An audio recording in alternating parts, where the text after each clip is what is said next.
யார் மிகவும் சிறியவர்கள் என்று சொல்லி பரிசுத்த வேதாகமும் நமக்கு கற்றுக் கொடுக்குது. அருமையான சகோதர சகோதரிகளே, யார் மிகவும் சிறியவர்கள் என்பதை நாம் புரிந்து கொள்ள வேண்டிய காலகட்டத்தில் இருக்கிறோம். ஆமென்.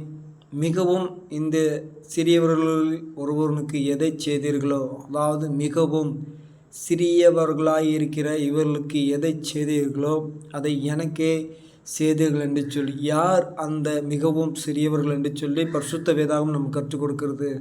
நம்ம நினைக்கிறோம், ரோட்டில் ஏதாட்டும் சாப்பாட்டுக்கு வழி இல்லாமல் இருக்கிறவங்க, இல்லை எதுக்காட்டும் ஒரு இதில் நம்ம உடை கொடுத்தா சரியாக போயிடும் என்று சொல்லி. இல்லை, ஆமென். பசியாக இருந்தபோது அவர்களுக்கு நாம் போஜனம் கொடுக்குறோம். ஆமென். யாரும் பார்க்குறாங்களா, நம்மளை பார்த்து பெருமை பாராட்டுகிறா என்பதற்காக அந்த உணவை கொடுக்கவில்லை. தாகமாக இருந்தபோது என் தாகத்தை தீர்த்தீர்கள். அதாவது அவர்கள் ஏக்கத்தை எண்ணத்தை புரிந்து கொண்டு அவர்களுக்கு உதவி செய்வது. ஆமென்.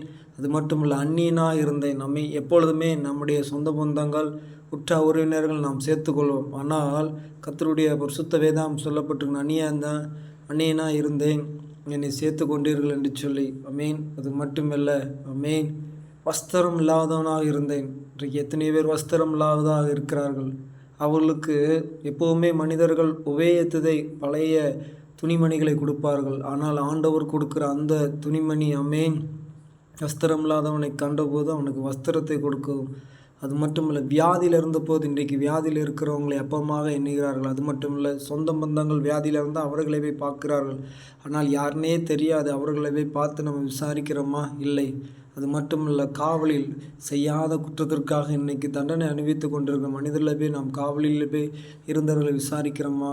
இதுதான் அவர்களுக்கு நாம் என்ன உதவி நாம் செய்கிறோமோ அந்த உதவி கடவுளுக்கே செய்வதாயிற்று. இப்படிப்பட்ட உதவியை இந்த நாளில் செய்வோம். கர்த்தருடைய நாமம் மகிமைப்படட்டும். ஆமென்.